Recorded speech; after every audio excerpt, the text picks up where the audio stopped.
Here are the Friday the 13th Part 2 kills ranked point-wise. So I already did my review on the movie. I already did the kills ranked in my own opinion. That was subjectively. This is objectively. So we're looking at how bloody the kill is, how believable the kill is, how creative the kill is, how surprising the kill is, and how scary the kill is. And each category can get from 0 to 5 points. So let's get started. There are 8 kills, but 2 of them are tied. So number 7 is Terry. I have no idea what happens to her. There's no wounds on her body. 0 points across the board. So, yeah. Because, even if there weren't wounds, did Jason poison her somehow? It makes no sense. So, 0 points across the board. So, Terry comes out to a total of 0 points. Moving on. Number 6. These are the 2 kills that are tied, and that's Scott and Vicky. Scott gets his throat slit with the wrong side of the machete, which is actually my favorite kill of the movie, but now it's down this low. And it's mainly because of one category.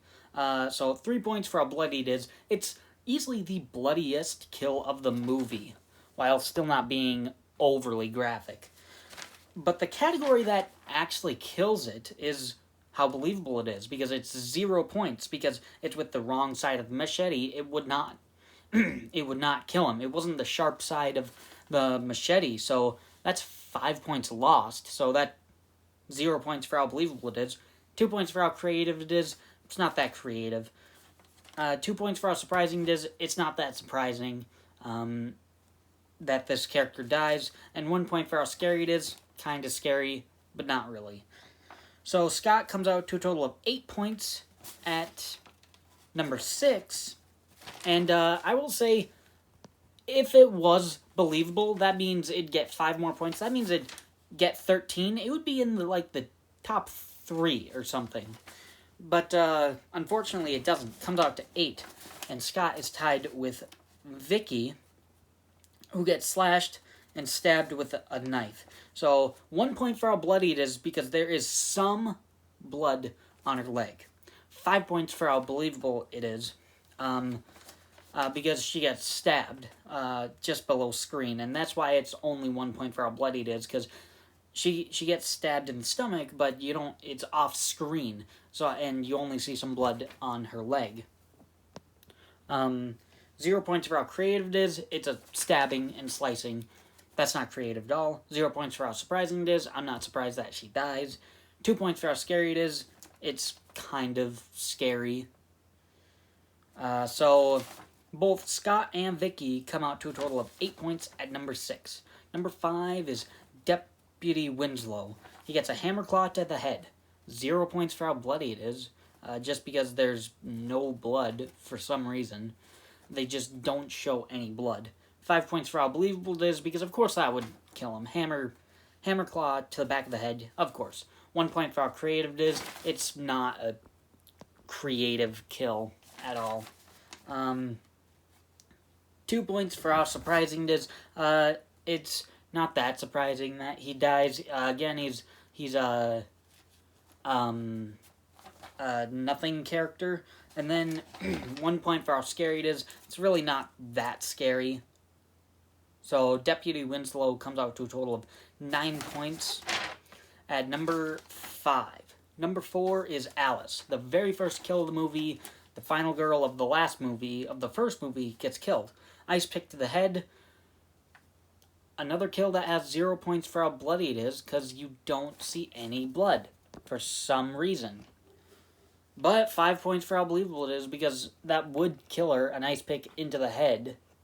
1 point for how creative it is. It's really not that creative. It's just a stabbing. 2 points for how surprising it is. It's not that surprising that she dies. And 2 points for how scary it is. It's kind of scary, but not a lot. So Alice comes out to a total of 10 points at number 4. Number 3 is Crazy Ralph. He gets choked with wire against a tree by Jason. 1 point for how bloody it is, because and I just recently saw this in the movie. There's some blood when he gets choked, like at the very end of the scene. So that bumped him up a little bit. 5 points for how believable it is, because he's getting strangled, and plus, I mean, now he would have blood coming out of his neck. I don't know if it'd be a lot, but that would certainly help him get killed or hurt. I don't know. 1 point for how creative it is. It's just a strangulation, choking, so it's not that creative. 2 points for how surprising it is. We already saw Alice get killed, so it's like, why is this any different? 2 points for how scary it is. It's kind of scary. So Crazy Ralph comes out to a total of 11 points at number 3. Number 2 is Jeff and Sandra, and this counts as one kill because they die at the same time. So Jeff and Sandra get speared through the bed, so like through their backs and stomachs. So 2 points for how bloody it is, kind of bloody. 5 points for how believable it is, stabbed straight through both their bodies. Of course they would die from that. 2 points for how creative it is. It's not that creative, it's just a stabbing with a spear. 2 points for how surprising it is. It's not that surprising that they die.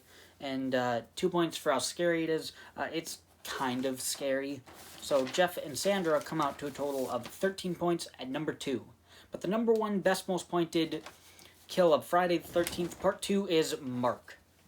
This is actually my second favorite kill of the movie. He gets a machete to the face and then falls down the stairs in his wheelchair. 2 points for how bloody it is. There's some blood. 5 points for how believable it is, because machete to the face, of course, that would kill him. 2 points for how creative it is. It's just not that creative of a kill, because it's just like a machete to the face.